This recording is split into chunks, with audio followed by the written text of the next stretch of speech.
Hello, cherished viewers. Welcome back to Sandy Home Recipe. Mama call about Sandy Home Recipe.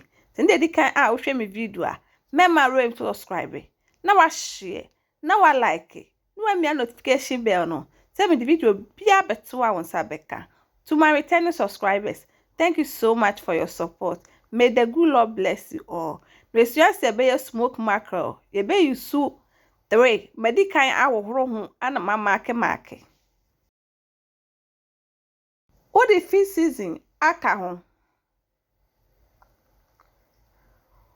salt kakra so eden aka ho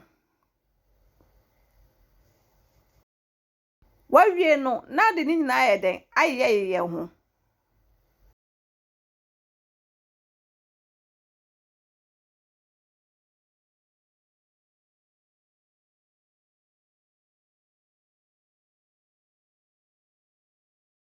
owie na da kwato ade a wo be grele eden e wo so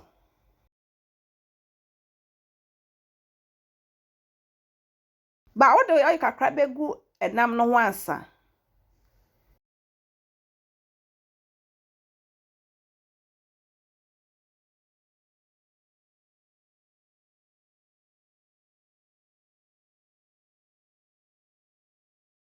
wo de atoto su awie no na wo de akɔhye wo oven mu na wa grele wo ho a na wayi na wa ten se de nyina be bin yie etu ya no aye ready na wayi afiri mu wa manajo na wa store.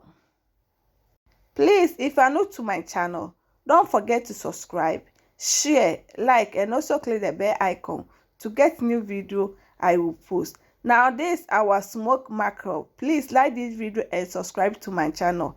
Thank you so much for watching.